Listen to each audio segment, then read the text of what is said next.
our topic is electric flux. Electric flux क्या है ये समझेंगे अपन. It is the measure of electric field through a given surface. किसी surface के through कितनी इलेक्ट्रिक फील्ड क्रॉस हो रही है वो इलेक्ट्रिक फ्लक्स है. ऑल्दो फील्ड खुद क्रॉस नहीं होती है, फील्ड लाइंस की बात करेंगे हम. एक सरफेस माना, इस सरफेस से नॉर्मली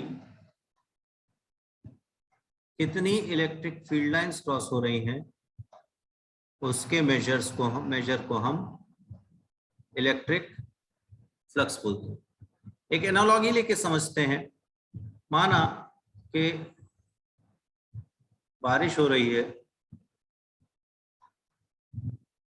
ये बारिश हो रही है, पानी अपन ने मान लिया कि बिल्कुल हवा नहीं चल रही है, पानी सीधा सीधा नीचे गिर रहा है. मैंने इसके नीचे एक बाल्टी रख दी है जिसके अंदर से पानी क्रॉस हो, बाल्टी में पानी गिरेगा. अब इस बाल्टी के इस सरफेस से कितना पानी क्रॉस हो रहा है वो समझ लीजिए वाटर का फ्लक्स. तो वो कितना क्रॉस होगा ये डिपेंड करेगा तीन चीजों पर. पहला कि पानी किस स्पीड से गिर रहा है, स्पीड या इंटेंसिटी ऑफ रेनफॉल कितनी है. दूसरा, इस बाल्टी का एरिया ऑफ क्रॉस सेक्शन कितना है. एरिया ऑफ क्रॉस सेक्शन अगर ज्यादा होगा तो ज्यादा पानी उधर से क्रॉस हो जाएगा और कम होगा तो कम पानी. और तीसरा, ये बाल्टी की रिलेटिव ओरिएंटेशन क्या है. अगर ये बाल्टी ऐसे तिरछे करके रखी होती तो इसके अंदर से कम गिरता, मतलब एंगल या ऑब्लिगिटी बोल सकते हैं. ऑब्लिगिटी किसके बीच में, पानी और एरिया ऑफ क्रॉस सेक्शन के बीच में, area of cross section of bucket. बिल्कुल ऐसे ही यहां इलेक्ट्रिक फ्लक्स के लिए आप बोलोगे इंटेंसिटी ऑफ इलेक्ट्रिक फील्ड पे डिपेंड करेगा सर. अगर स्ट्रॉन्ग इलेक्ट्रिक फील्ड है तो ज्यादा फील्ड लाइंस क्रॉस होगी और वीक इलेक्ट्रिक फील्ड है तो कम फील्ड लाइंस क्रॉस होगी. दूसरी बात, ये डिपेंड करेगा इस कंडक्टर के एरिया पे, डीएस या एस बोल दीजिए, जो भी नाम देना चाहें आप उसको. और तीसरा, ये कंडक्टर कैसे प्लेस्ड है यानी थीटा पे.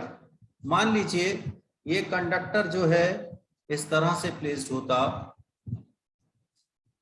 ये कंडक्टर इस तरह से प्लेस्ड होता कि कंडक्टर का नॉर्मल तो इधर है और इलेक्ट्रिक फील्ड लाइंस जो है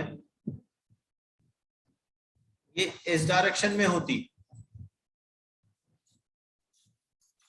अब हम क्या करते, हम इन इलेक्ट्रिक फील्ड लाइंस का कंपोनेंट लेते नॉर्मल टू द सरफेस में, यानी कि ई कॉस थीटा लेते और फिर E cos theta into S करते तो आपको इलेक्ट्रिक फ्लक्स मिलता. कहने का मतलब फ्लक्स मेरा तीन चीजों पे डिपेंड किया. एक ई पे किया, एक फ्लक्स जो है डीएस पे किया डिपेंड, और तीसरा फ्लक्स जो है वो डिपेंड किया कॉस थीटा पे. ये डिपेंड किया इन पे, है ना.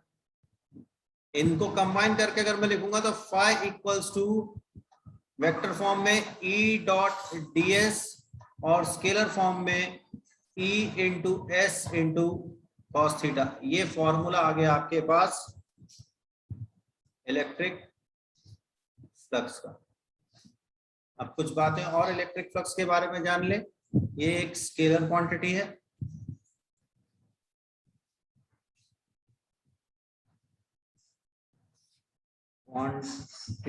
स्केलर क्वांटिटी है. इसको डिनोट करता हूं मैं फाई से. अगर थीटा लेस देन 90 डिग्री है तो फ्लक्स पॉजिटिव होगा, थीटा ग्रेटर देन 90 डिग्री है तो फ्लक्स नेगेटिव हो जाएगा,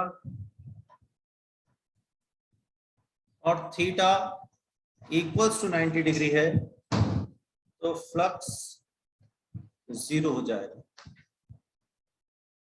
ध्यान देने वाली बात, थीटा मुझे नॉर्मल टू द सरफेस और इलेक्ट्रिक फील्ड के बीच का एंगल देखना है। Theta is angle between E and normal to the surface। Area vector में आप देखकर आए हैं ये बात। अगर डायमेंशन की बात करें तो ML_T-2 into L square into A_T-1 क्या बन गया इसका dimensional formula? ML³ T-3 A-1। कैसे निकाला एक बार और बता देता हूं भैया। E को मैंने लिखा F/Q और एरिया है S। F लिखा ML_T-2, Q लिखा AT और S लिखा L square. ML³ T-3 A-1 आपको डायमेंशनल फॉर्मूला मिल गया। चलिए इसके थोड़े से नोट्स देख लेते हैं। आप नोट्स अपनी कॉपी में एज इट इज लिखिएगा। Electric flux link with any surface in an electric field is basically measure of total number of field line passing normally through the surface। यहाँ पे normally वर्ड बड़ा important है। passing normally, अगर ठीक रखा हो तो E इंटू एस ठीक रखा हो, मतलब इलेक्ट्रिक फील्ड और ds का डायरेक्शन एक ही हो तो E इंटू एस हो जाएगा।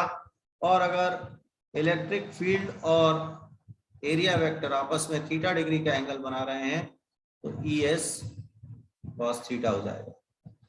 मैक्सिमम रहेगा ये जब थीटा 0 हो,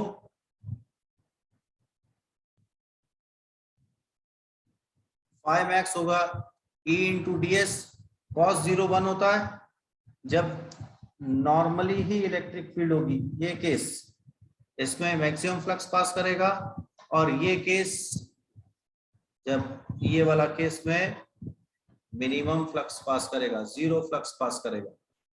ठीक है, ये भी क्वेश्चन पूछा जाता है कि फ्लक्स मैक्सिमम कब होगा। फ्लक्स जब मैक्सिमम तब होगा जब एरिया ऑफ क्रॉस सेक्शन से परपेंडिकुलरली इलेक्ट्रिक फील्ड क्रॉस हो रही होगी। अगर एरिया वेक्टर की बात करें तो एरिया वेक्टर और इलेक्ट्रिक फील्ड आपस में पैरेलल होंगी। यूनिट अभी अभी पिछले स्लाइड पे मैंने बताया आपको, newton into metre square upon coulomb. Dimension निकाल के बताया ML_T-3 A-1। फ्लक्स दो तरह के, अगर बॉडी से इलेक्ट्रिक फील्ड लाइन बाहर की ओर निकल रही है तो ये पॉजिटिव फ्लक्स दर्शाता है, और बॉडी से इलेक्ट्रिक फील्ड अंदर की तरफ आ रही है तो ये नेगेटिव फ्लक्स दर्शाता है। So this was explanation about electric flux. Hope the explanation is clear to you. For more such videos, stay tuned. Thank you so much.